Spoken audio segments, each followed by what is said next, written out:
safety, respect and self-reliance of women and girls, Union Finance Minister Nirmala Sitharaman launches Mission Shakti Phase 3 in Lucknow.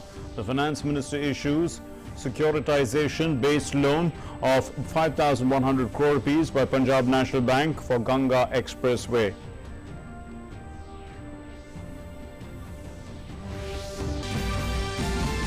Jan Ashirwad Yatra underway across the country. Union Ministers Bhupendra Yadav, Anurag Singh Thakur and Narayan Rane reach out to the people through their interactions during the Yatra.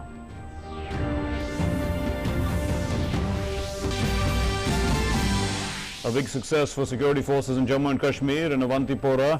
During an encounter, 3 Jaish-e-Mohammed terrorists neutralized. Search operations by the security forces are underway.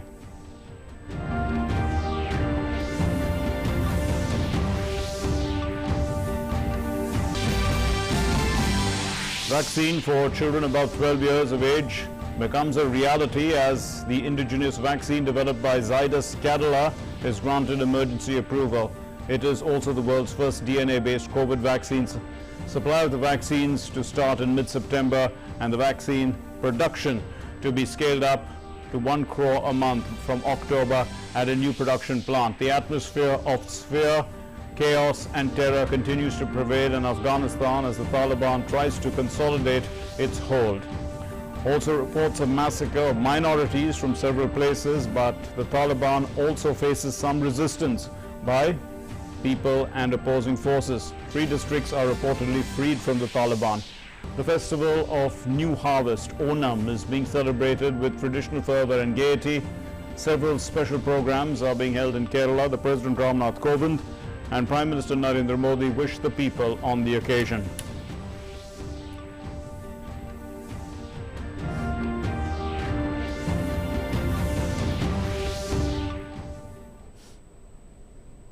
Namaskar and welcome to News Connect. I'm your host Mark Lynn.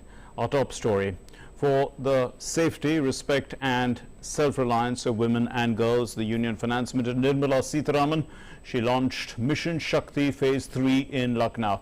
Uttar Pradesh's Governor Anandiben Patel and the UP Chief Minister Yogi Adityanath were also there. They were present on the occasion. And as part of Mission Shakti 3.0, 51 women achievers, including frontline workers, doctors and health workers, members of self-help groups, media personnel and sportswomen were given awards. Now, of this, on this occasion, 30.12 crore rupees were transferred into 1.55 lakh bank accounts of the daughters under the Mukhyamantri Kanya Sumangala Yojana. Now, the Union Finance Minister said that the Prime Minister has been promoting women's empowerment since the very beginning, and she said that women are the largest beneficiaries of the Pradhan Mantri Mudra Yojana, which shows that making women self-dependent or independent in their own way is a priority for the centre as well as the state government. Jan Dhan हो, Ujjwala scheme हो, स्वामित्व हो, पोषण अभियान हो या मुद्रा loan के द्वारा जो छोटे-छोटे लोन मिलता है, उन सब में हो महिला को ही अग्रस्थान मिला है। इसीलिए उस मुद्रा स्कीम में बहुत सारे महिला को ही बेनिफिट मिला। इसीलिए मुझे कोई भी शक नहीं है कि उत्तर प्रदेश आने वाले दिन में इतनी स्पीड से आगे बढ़ेगी जिसमें महिला का रोल भी एकदम स्पष्ट दिखाई देगी और हम महिला एक हम इधर हैं और 75 डिस्ट्रिक्ट्स में भी जो भी महिला इस प्रोग्राम में भाग ले रहे उन सबको मेरा बधाई और your future is very bright. And addressing the gathering at the launch of Mission Shakti 3.0 in Lucknow, Chief Minister Yogi Adityanath said that by sidelining women from the development journey, no state or country can make progress. Mission शक्ति के 2 चरण अब तक प्रदेश के अंदर सफलतापूर्वक आगे बढ़े हैं। प्रदेश शासन का गृह विभाग, महिला और बाल विकास विभाग के संयुक्त प्रयास से अंतर विभागीय समन्वय के माध्यम से यह कार्यक्रम तेजी के साथ आगे बढ़ रहा है क्योंकि आधी आबादी को नजरअंदाज करके कोई भी समाज, कोई भी प्रदेश या कोई भी देश कभी भी समर्थ नहीं बन सकता। Finance Minister Nirmala Sitharaman also attended an event on Ganga Expressway project. Combined with the Yamuna Expressway connecting Greater Noida to Agra, the Ganga Expressway would ensure a high-speed road corridor linking Lucknow to Delhi and the national capital region.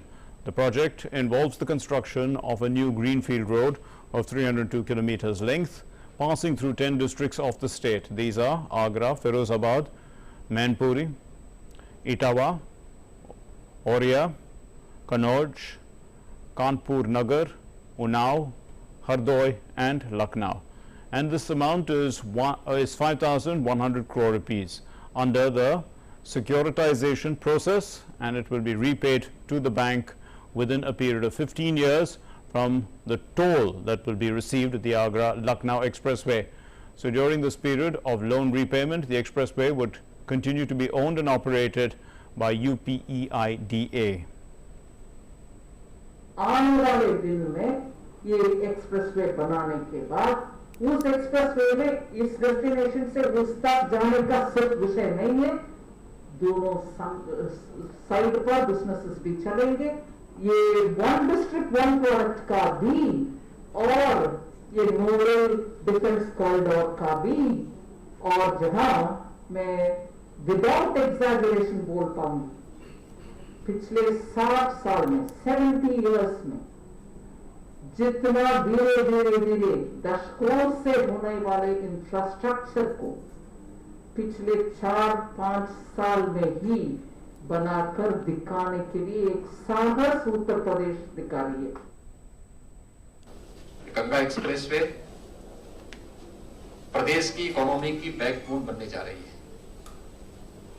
अब तक मेरठ या पश्चिमी उत्तर प्रदेश में जाने के लिए हमें Lucknow Agra expressway, Yamuna expressway या फिर वाया मुरादाबाद होते हुए वहां पहुंचना पड़ता था। 12 से 15 घंटों का एक लंबा सफर लोगों को तय करना होता था, लेकिन गंगा एक्सप्रेसवे बनने के बाद यह दूरी घटकर के 5 से 6 घंटों में सिमट जाएगी। And the Finance Minister Nirmala Sitharaman, she also attended the launch of the Ubharte Sitare Fund, which is anchored by SIDBI and Exim Bank.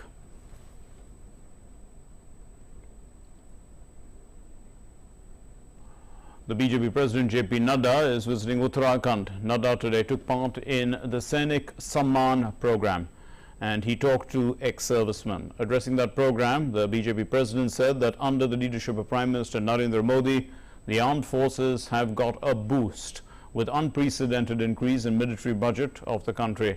He said that the Prime Minister has given top priority to the army, soldiers and the defense forces.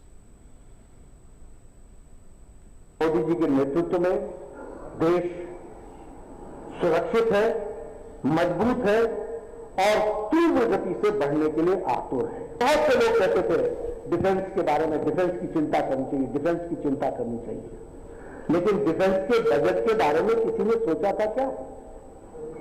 मैं आंकड़ों के साथ बताना चाहता हूं, 2011-12 में भारत का defence budget 1,43,000 crore रुपए था। 1,43,000 करोड़ रुपए। आज 2020-21 में भारत का डिफेंस बजट 4,78,000 करोड़ है। The BJP President said that under the leadership of Prime Minister Narendra Modi, the country is safe, strong and is ready to move forward at a fast pace. If the leadership has provided this strength and security, then the Indian Army has also responded by standing together. आपको याद है वो surgical strike, ये नेतृत्व का फर्क होता है, जो कहा वो किया,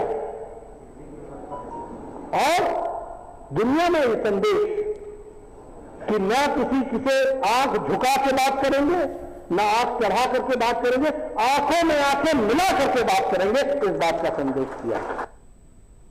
The Union Labour and Employment Minister Bhupendra Yadav has said that due to COVID-19 pandemic, in the light of the emerging situation, a survey was conducted among migrant workers, and he said that a portal will be launched this month itself in which the migrant workers can register. At the conclusion of a 6-day-long BJP Jan Ashirwad Yatra in Ajmer in Rajasthan, while interacting with the media, Bhupendra Yadav said that the centre has taken several steps aimed at reforming the labour laws, and commenting on the attitude of the opposition not to let Parliament to run during the recently concluded monsoon session, he said that democracy can function only through a discussion. On the third day of the Jan Ashirwad Yatra in Maharashtra, the Union Micro, Small and Medium Enterprises Minister Narendra Modi visited Palghar district and adjoining Mumbai and interacted with people.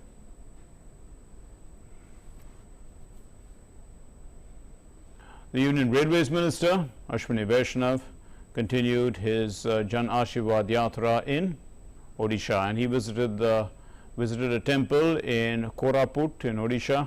And during his Jan Ashirwad Yatra, the minister also met the head of the Alek Mahima ashram of the famous Mahima cult.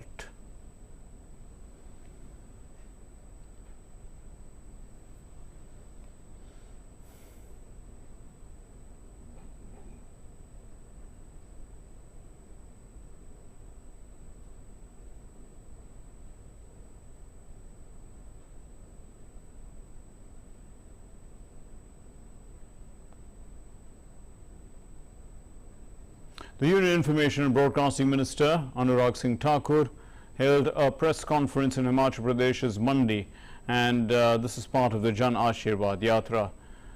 He said that the youngest ever cabinet minister has been formed in the country under the leadership of Prime Minister Narendra Modi.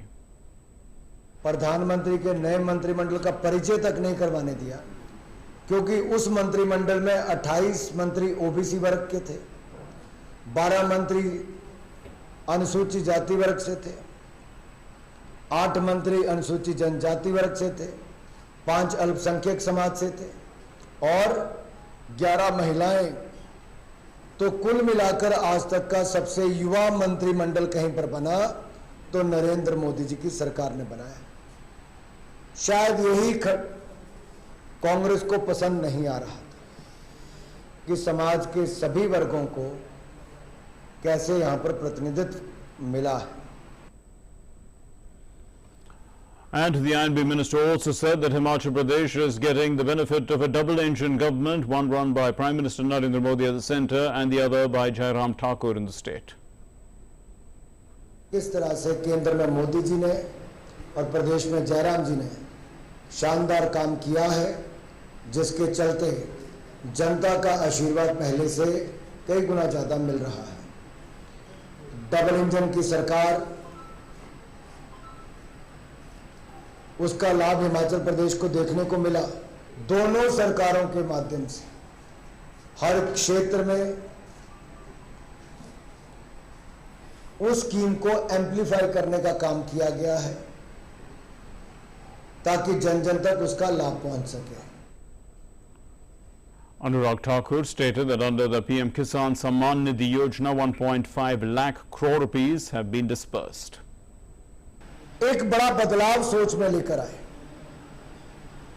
अभी भी दुनिया के बड़े बड़े देशों को आपदा के समय चेक काट कर लोगों को पैसा भेजते थे।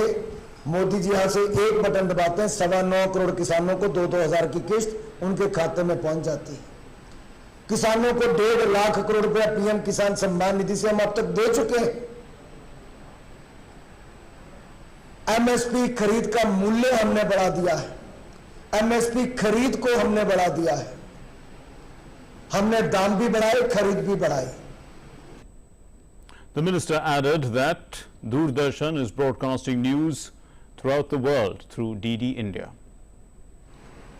दूरदर्शन ने वर्षों तक देश के कोने कोने में तो संदेश और समाचार पहुंचाया ही है। अब दुनिया भर में पहुंचाने का काम भी डीडी इंडिया के माध्यम से करते हैं। उसको और सुदृढ़ करने की आवश्यकता है। और हमारा प्रयास है कि आज के टेक्नोलॉजी के ज़माने में जो पहले अगले दिन का इंतज़ार समाचार पत्र का रहता था, वो टीवी के आने के बाद, वो कुछ घंटों के बाद खबर उस पर चलनी शुरू हो जाती थी। अभी ऑनलाइन पोर्टल्स, प्लेटफॉर्म्स और सोशल मीडिया के आने के बाद तो कुछ मिनटों सेकंडों के अंदर भी खबर जनता के माध्यम से भी और आप सबके माध्यम से भी जन जन तक पहुंच जाती है। The Union Youth Affairs and Sports Minister Anurag Thakur flagged off the Fit India Run in Mandi in Himachal Pradesh. BJP State President Suresh Kashyap was present at this program organized by the Nehru Yuva Kendra.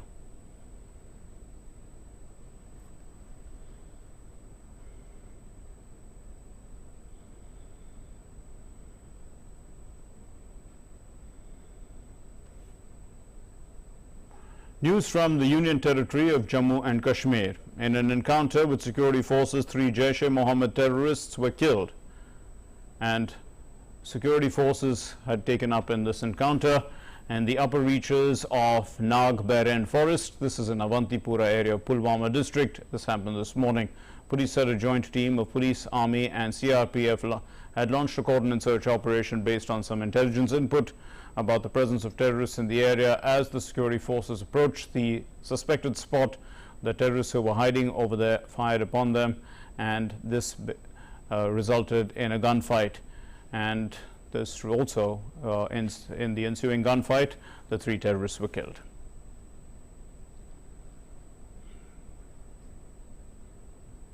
The national capital, along with the national capital region, is witnessing heavy rainfall since last night. Safdarjung Airport area has recorded this monsoon season's highest one-day rainfall for 2021. And this is the all-time highest rain for the month of August since the same month in 1961. So Safdarjung recorded 138.8 mm of rainfall. Lodi Road area witnessed 149.0 mm of rainfall. The Ridge with 149.2 mm, Palam area 84 mm, and Ayanagar witnessed 68.2 mm of rainfall. So the temperatures have come down a bit as a result of that, and the meteorological department has issued an orange alert for today and also has predicted that it would rain and continue to rain in Delhi NCR for the next 3 days. Several areas of Delhi, including ITO, Pragati Maidan and Azad Market, are waterlogged to some extent, and the traffic has been disrupted because of the waterlogging at Minto Bridge in both the routes from Rajghat to Shantivan on Dwarka Underpass and Bijwasan Flyover, Kashmiri Gate, Metro Station, Gate number 3 and Khyber Pass.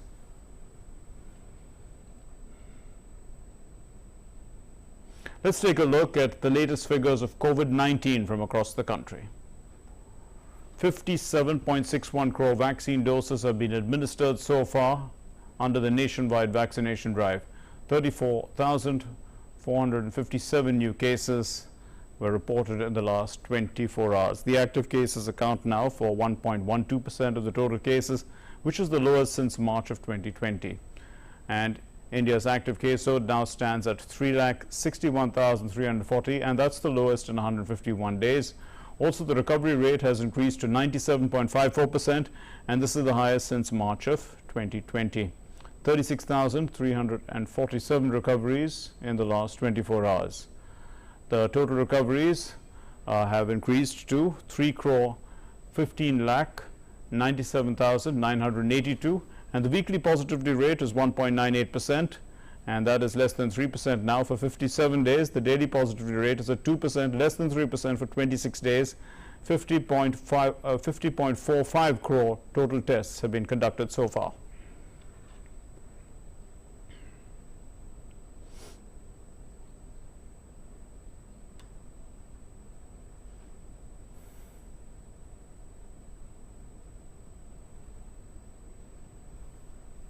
In yet another shot in the arm in the fight against COVID-19, the pandemic, the pharmaceutical company Zydus Cadila has received approval for emergency use authorization from the Drug Controller General of India for Zycov-D. Now, Zycov-D is the world's first.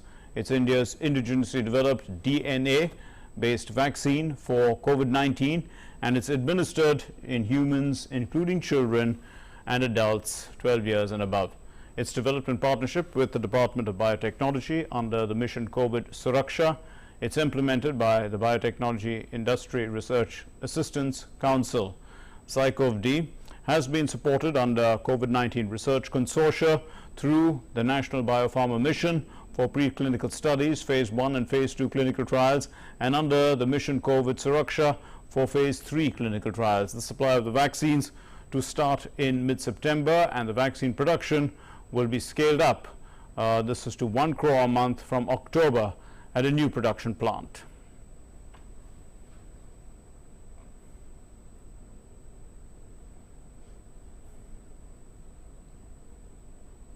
Prime Minister Narendra Modi has hailed the innovative zeal of India's scientists after the approval of the world's first DNA-based Zycov-D vaccine.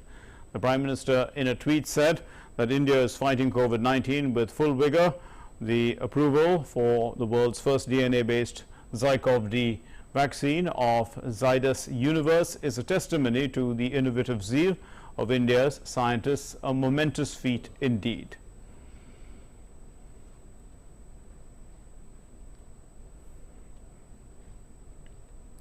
The Union Health Minister Mansukh Mandavia has called it a double good news for the nation. Now, taking to Twitter, the Health Minister said that India's Central Drugs Standard Control Organization approved the first DNA-based needle-free COVID-19 vaccine in the world, that's Zycov-D of Zydus Universe. He added that making children of India COVID safe, this vaccine can be used for individuals aged 12 and above. Zycov-D is the 6th approved COVID-19 vaccine in India and the second indigenously developed one. Prime Minister Narendra Modi ji's vision of Atmanirbhar Bharat and Make in India has delivered another significant accomplishment.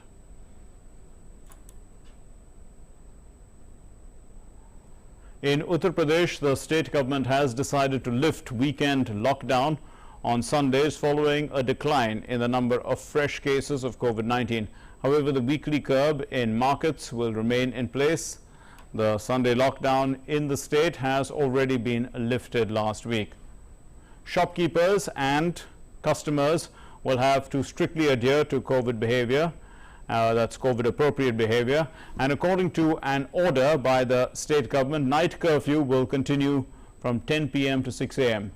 15 districts in the state have become COVID infected free, and that means they've reported less than a single case of the disease. A bus carrying 14 passengers narrowly escaped a landslide in Uttarakhand's Nainital today. No casualties have been reported.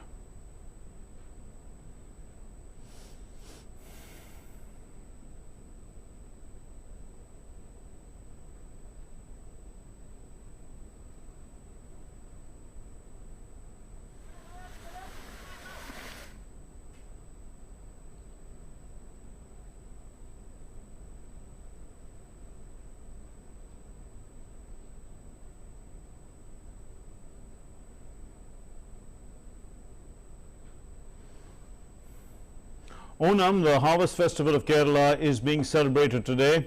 As per the solar calendar, followed by Malayalis, Onam falls on the first day of Nakshatra in the month of Chingam.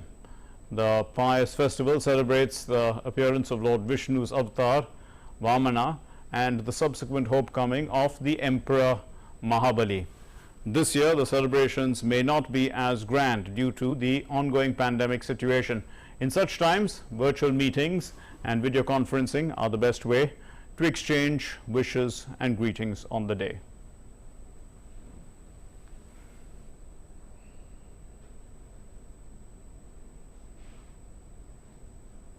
President Ramnath Govind has sent his greetings to all fellow citizens on the festival of Onam. The President in his message said, Onam greetings to all our fellow citizens. This festival is a celebration of the new harvest. It highlights the tireless work of farmers It is an occasion to express gratitude to Mother Nature. I wish progress and prosperity for all fellow citizens.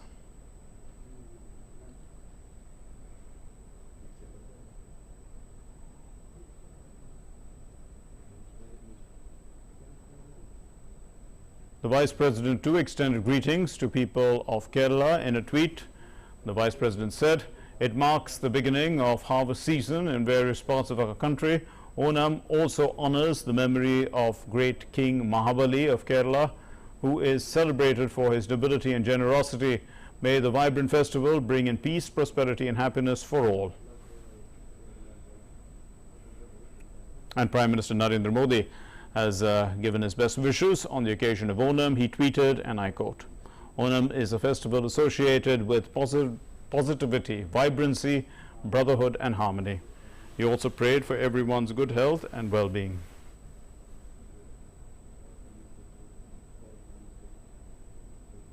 And on the occasion of the 75th Independence Day and the 75 years of independence, Azadi Ka Amrit Mahotsav, an exhibition titled Katha Kranti Viro.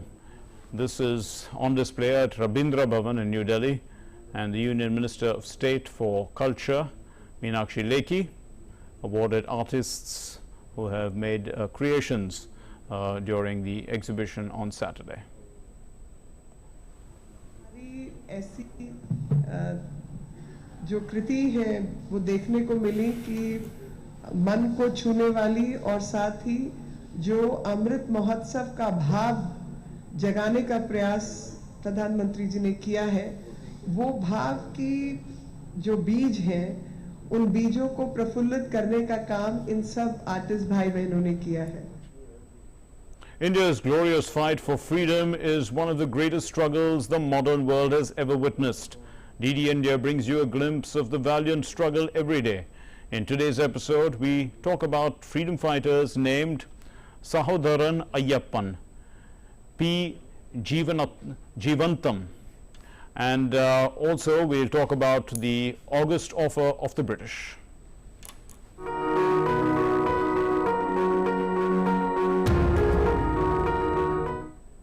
Today is the birth anniversary of Sahodaran Ayyappan, a social reformer and thinker from Kerala. Ayyappan was born on 21st of August 1889 in Chennai, Ernakulam. Influenced by the philosophy of Sri Narayana Guru, Ayyappan became his disciple.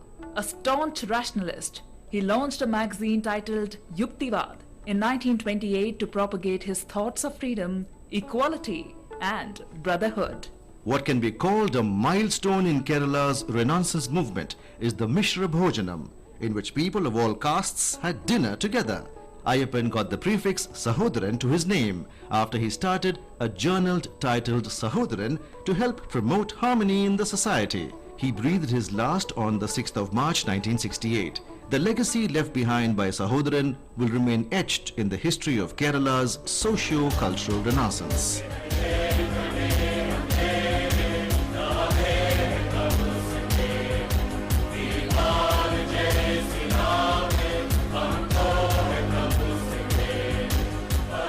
Today is also the birth anniversary of another great son of India, P. Jivanandam.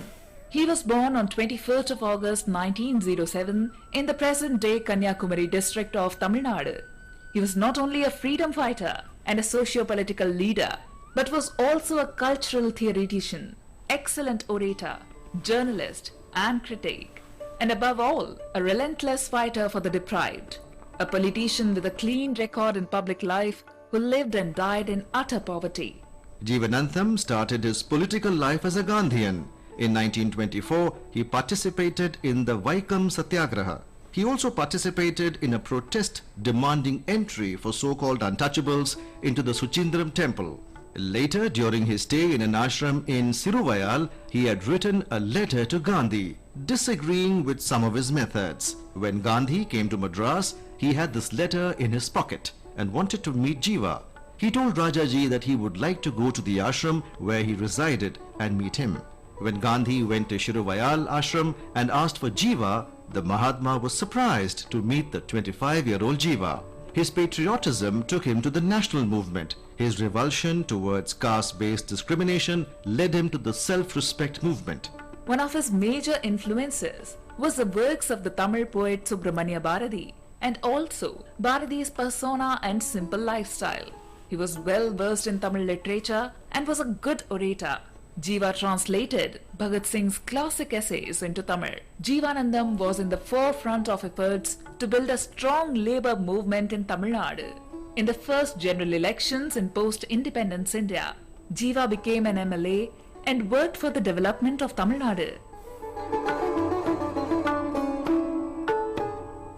And it was on this day in 1940 when the nationalist leaders rejected the August offer in a meeting held at Wardha. During the Second World War, Viceroy Linlithgow had declared India to be at war against Germany. Indian leaders were miffed as the British government had pulled India into war without the consent of the people of the country. But the British government was keen on getting Indian support as it feared to lose the battle. Viceroy Linlithgow made a set of proposals called the August Offer. It proposed to accord India's dominion status among other offers. But nationalists rejected the offer and demanded nothing but complete independence. After the failure of August Offer, Mahatma Gandhi urged volunteers to offer individual satyagraha. Vinoba Bhave, the saint of Wardha, was the first to volunteer. Satyagrahis also started the Delhi Chalo movement. This was the decisive moment in the freedom struggle. This was the last leg of struggle for independence when, after individual satyagraha in 1942, Gandhiji launched the Quit India movement with the mantra of do or die, which eventually brought freedom for the nation.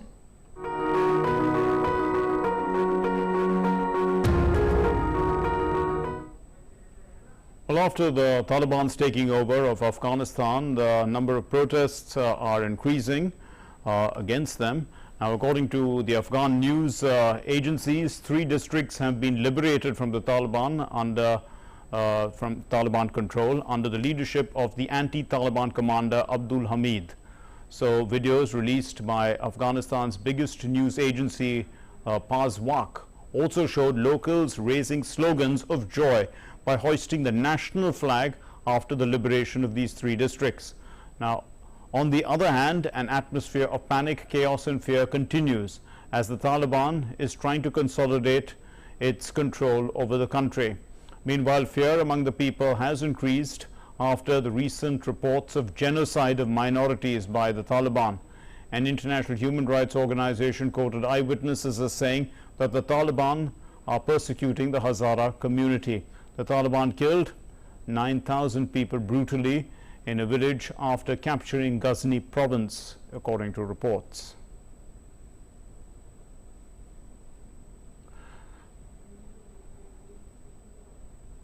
Well, Afghan evacuees have begun transiting through the American airbase in Ramstein. This is in Germany. As the US steps up its evacuation efforts from Afghanistan, a video released by the US Department of Defense on Friday showed that the US soldiers were at the base, providing assistance to Afghan families. On Friday, the US government said that a dozen countries from Europe to Central Asia, they are allowing Americans and others evacuated from Kabul to move out. The United States is desperately trying to evacuate thousands of people from Afghanistan as reports of Taliban reprisals against the Afghans who worked with the US-led forces has been increasing, forcing the foreign powers to accelerate their evacuation efforts.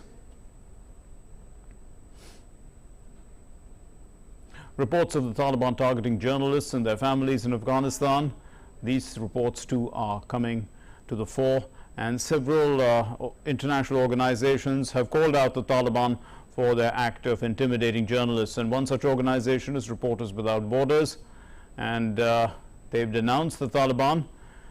They put pressure, they say that pressure and threats from the Taliban against the families of such journalists who worked for international or for local media in Afghanistan is wrong. So the RSF in a tweet has said that the director of the broadcasting station Khas, his home in Kabul, has been raided by the Taliban linked to the Haqqani network. The weapons of his bodyguard were confiscated. Zalmi Latifi was not there, but his house is still surrounded. In another tweet, it said, other families of journalists have been threatened in several parts of Afghanistan. RSF denounces this type of pressure, totally contrary to the commitments made by the Taliban concerning the safety and security of journalists.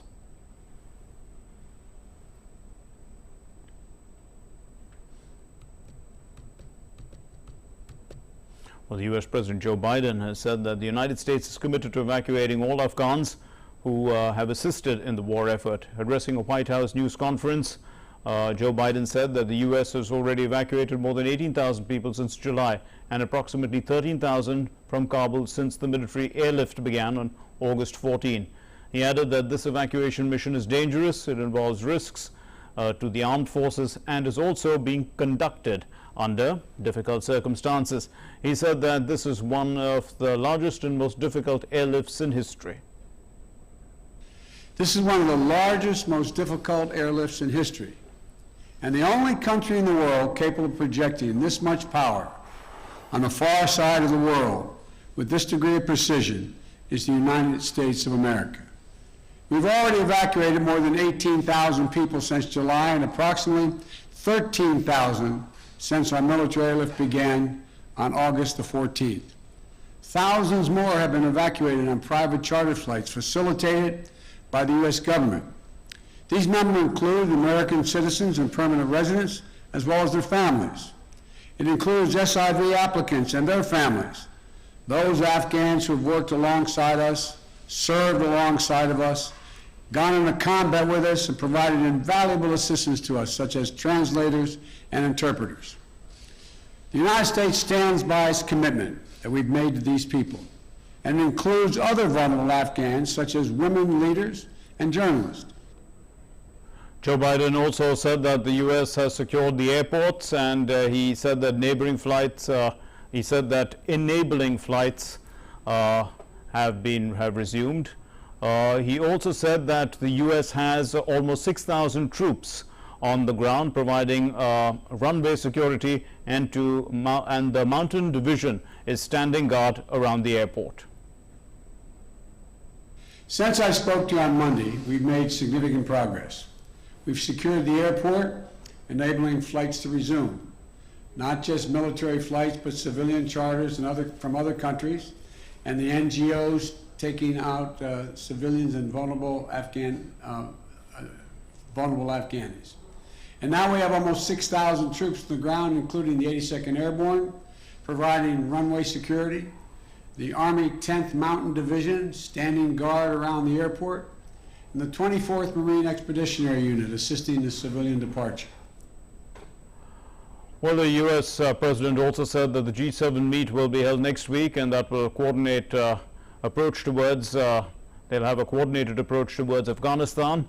The U.S. President also said that NATO allies are strongly standing with the United States in counterterrorism efforts to ensure that Afghanistan is not used as a terror base for attacks on the U.S. or its allies. We're going to retain a laser focus on our counterterrorism mission, working in close coordination with our allies and our partners, and all those who have an interest in ensuring stability in the region. Secretary Blinken is with me today, met this morning with our NATO allies in consultation about the way forward, so that Afghanistan cannot be used in the future as a terrorist base of attack to attack the United States or our allies. Colombia will temporarily host Afghans fleeing their country takeover by the Taliban, while they also await approval to enter the United States. President Ivan Duque has said that he did not specify how many Afghans would transit through Colombia, but the U.S. and Colombian media outlets have reported that the number will be about 4,000. U.S. President Joe Biden is facing criticism of his handling of the chaotic American pullout from Afghanistan. A Spanish plane which was carrying 110 evacuees fleeing the Taliban takeover of Afghanistan landed in Torrijos do Ardoz. This happened on Friday after a stopover in Dubai. Torrijos do Ardoz Air Base is serving as the EU's hub, where Afghan refugees who have worked with European Union institutions will be distributed throughout Europe. Another plane carrying 38 Afghan refugees arrived on Friday afternoon from Paris. The captain of the Afghanistan basketball wheelchair team, Nilofer Bayat, along with her husband Ramesh, were among the rescued refugees.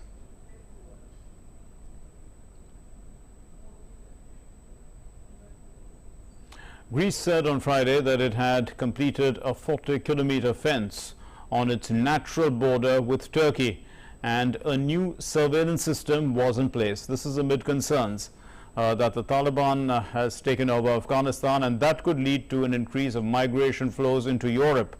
The conflict in Afghanistan has fueled fears in Europe of a repeat of the 2015 refugee crisis, where nearly 1 million people fleeing conflicts in the Middle East and beyond crossed to Greece from Turkey before continuing to other EU states. Greece, on the front line of that crisis, has said its border forces are on alert, and that they are going to make sure that that does not become Europe's gateway once again. So the EU border agency Frontex, in fact, is assisting Greece along its land as well as its sea borders, and it's testing an aerostat surveillance aircraft balloon in Evros, along with other new technology to detect migrants, using high technology there to check whether there are migrants coming across. Now let's take a look at the updates on COVID-19 from across the world. The number of cases of COVID-19 have crossed 21 crore 15 lakh, and more than 18 crore 93 lakh recoveries have been recorded worldwide. The virus has claimed over 44 lakh 28,000 lives worldwide. The US continues to remain the worst affected, and the number of cases there stands above 3 crore 83 lakh. The country has registered over 6 lakh 44,000 fatalities so far.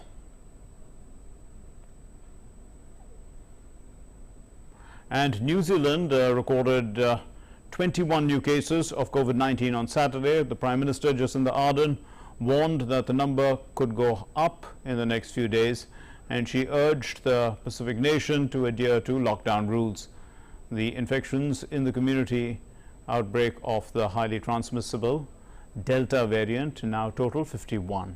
Of the 21 new cases, 18 are in the largest city, which was Auckland, and 3 in the capital, Wellington.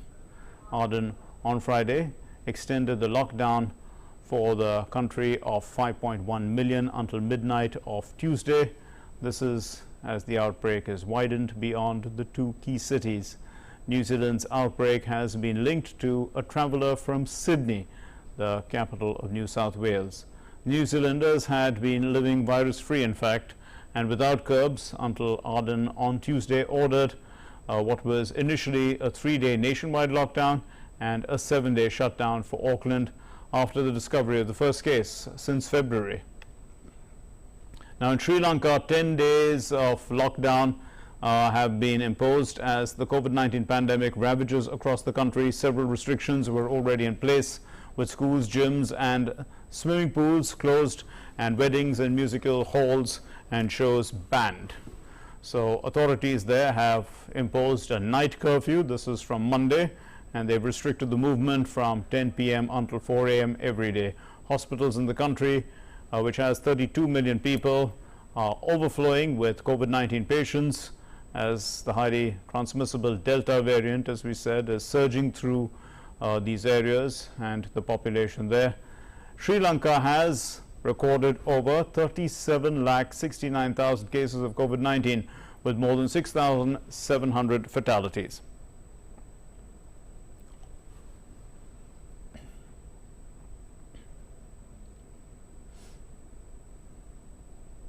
Israel has extended the third booster shot of Pfizer-BioNTech COVID-19 vaccine for teachers and people above the age of 40.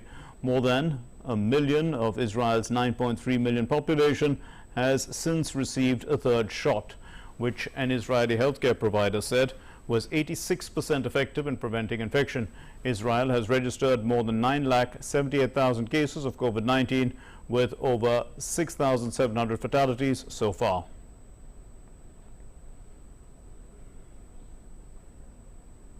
South Africans queued up outside COVID-19 vaccination centers to receive their jabs. The government offers vaccines to all adults, targeting to provide 3 lakh vaccine doses per day. The country has witnessed 3 coronavirus waves, seeing more than 26,66,000 cases of the disease. South Africa has lost over 78,000 lives to COVID-19 so far. In the United States, the tropical storm Henri is expected to gain hurricane strength. So the U.S. National Hurricane Center has said that this tropical storm is expected to gain the strength by Saturday before making landfall in southern New England. This is going to happen late Sunday. The weatherman also said that Henri is now about 345 miles southeast of Cape Hatteras, North Carolina, that is. And it's packing maximum sustained winds of 65 miles per hour. Category 1 Hurricane Grace has also gathered consolidated, moving towards Mexico's Gulf Coast. And the hurricane is threatening to lash the oil-producing state of Veracruz and the central Mexico with strong winds and heavy rains. The current forecast showed that Grace is expected to hit Veracruz well into the north of the city. The National Hurricane Center has forecast that Grace will weaken rapidly as it dissipates over land during the weekend. In Bolivia, wildfires have burnt more than 55,000 hectares of dry forest since Wednesday. The firefighters have reported 15 different blazes in 8 municipalities of the Santa Cruz department. The authorities are worried that this fire has reached the Nembi Gausu. This is the natural protected area, and that is near the border with Paraguay. Other natural protected areas such as Tucabaca Valley and the Robore municipality, where the fires started almost 3 weeks ago, are also being affected.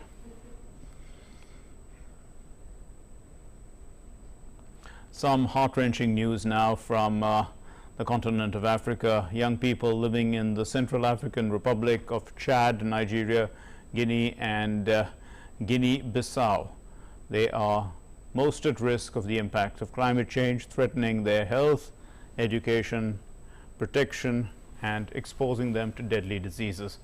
This is a UNICEF report saying so. So the climate crisis is a child rights crisis. Introducing the Children's Climate Risk Index is the first comprehensive analysis of climate risk from a child's perspective. It ranks countries based on children's exposure to climate and environmental shocks such as cyclones and heat waves, as well as their vulnerability to those shocks based on their access to essential services. These children face a deadly combination of exposure to multiple climate and environmental shocks with a high vulnerability due to inadequate essential services such as water and sanitation, healthcare and education. The findings reflect the number of children impacted today, figures likely to get worse as the impacts of climate change accelerate.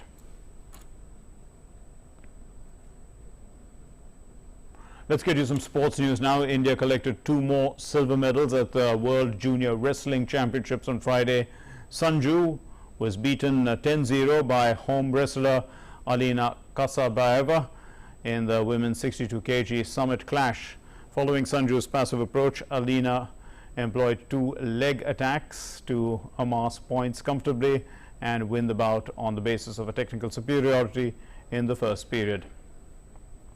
Batheri lost to Irina Ringaci of Moldova 12-2 in the 65 kg final. Batheri defended well, after conceding 4 points inside the first 30 seconds and closed the gap with 2 points through a takedown early in the second period. So 2 final losses and hence 2 silver medals. Amit Khatri has won India a second medal in the ongoing World Under-20 Athletics Championships. These are taking place in Nairobi, and he's claimed the silver in the men's 10,000 meter race walk event. Hamid finished the race with an impressive timing of 42 minutes, 17.94 seconds to finish second. It was India's first world's medal in the race walk event, and this was a medal number 6 in the history of the championships for India. Hamid, who had a world leading time of 40 minutes 40.97 this season, led the race with just 1 lap remaining, but he decided to take a trip to the drinks table, and that allowed Kenya's Harrison Wanyonyi to take the lead and pull away and then win the gold medal eventually. The Indian athlete Shadi Singh qualified for the finals of the women's long jump event at the ongoing World Athletics Under-20 Championships in Nairobi. Shadi jumped 6.40 in the third attempt, registering her best show in the event to qualify for the finals in Group B. Shadi had recorded jumps of 6.34 meters and 5.98 meters respectively in her earlier 2 jumps, and the automatic qualification mark was 6.35 meters. In women's 100 meters, Nandini Agassara finished with a time of 14.16 in her semi-final race and stood 6th. It was a slight improvement from her timing in the heat, in which she finished 4th and qualified automatically. She did not progress to the final. India's Ajay Rai finished 5th in the final of the men's javelin throw event. Ajay Rai was briefly in the medal position when he sent the javelin a distance of 73.68 meters with his 4th attempt. The personal best of Ajay was 74.75, and that would have put him in the top 3, but he could not improve his best throw with his 5th and 6th attempts. In the same event, Jay Kumar finished 6th, and Jay Kumar also made the cut to the top 8, improving his position to 6th with a 70.74 meters in his final attempt.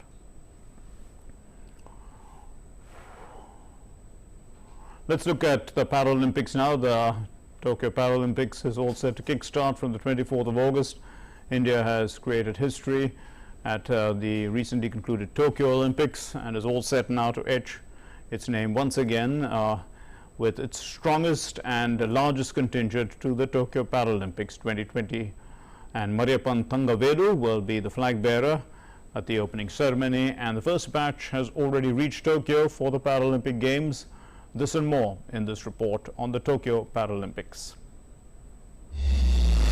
A 54-member Indian contingent arrived in the Japanese capital for the upcoming Tokyo Paralympics 2020.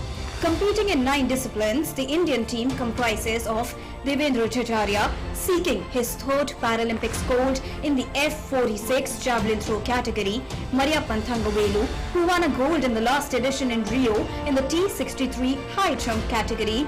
Let us have a look upon India's medal winner contenders at upcoming Tokyo 2020 Paralympics. Devendra Jhajaria, javelin throw. Devendra Jhajaria is India's most successful Paralympian with 2 gold medals already to his name in the javelin throw event. He threw a distance of 65.71 meters to qualify for the 2020 Tokyo Paralympics. Mariyappan Thangavelu, high jump. Mariyappan Thangavelu clinched gold in the men's T42 high jump event in the 2016 Rio Paralympics. He also went on to bag bronze at the 2019 World Para-Athletics Championships. Suhas Yathiraj, Para Badminton. Para shuttler Suhas L. Yathiraj has been granted the quota in men's singles SL4 at the Tokyo Paralympics. The Noida GM is 2018 Asian Para Games bronze medalist and 2016 Asian Championships gold medalist in the sport. Pramod Bhagat, Para Badminton.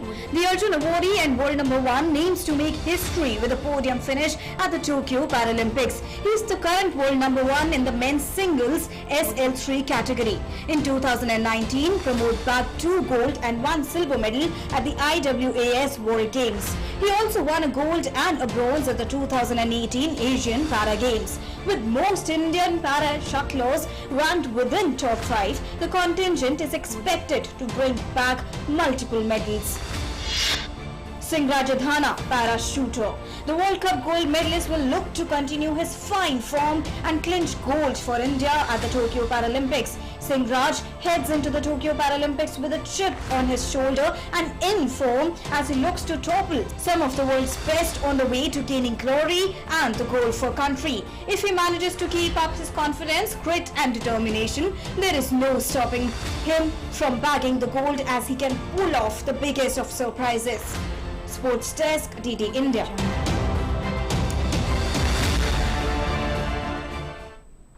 In France, the Octo Trump monument will be enveloped in a shimmering wrap, an installation by artist Christo.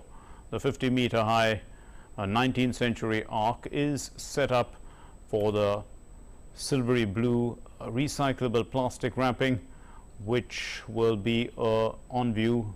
This will be from September 18 to October 3. Now, Christo, whose full name is Christo Javashev, was known for his larger-than-life installations, and he wrapped up a stretch of the coastline, in fact, in Australia, and also the Reichstag Parliament building in Berlin. The Indian Film Festival of Melbourne announced its grand winners for the 12th edition, and this was held virtually, representing the theme of diversity through cinema, the IFFM. It had an overwhelming response from across the globe. IFFM celebrates the best of Indian cinema in all its forms. IFFM honored Pankaj Tripathi with the prestigious Diversity in Cinema Award presented by La Trobe University.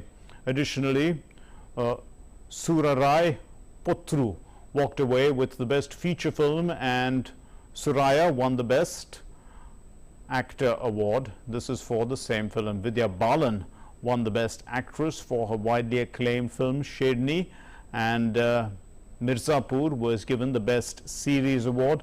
The ace filmmaker Anurag Basu picked up the best director trophy for the feature film Ludo. Now, the festival was attended by various dignitaries of Australia, and these included the Governor of Victoria, Linda Dessau, also the Minister for Creative Industry, Regulatory Reform, the Government Services, and Assistant Treasurer Danny Pearson, the Minister for Child Protection, Disability, Aging and Carers, Luke Donnellan. These, along with the Indian artists Shujit Sirkar, Tyagarajan, Kumara Raja, among others. You've been watching News Connect. Thank you very much for your time. Namaskar.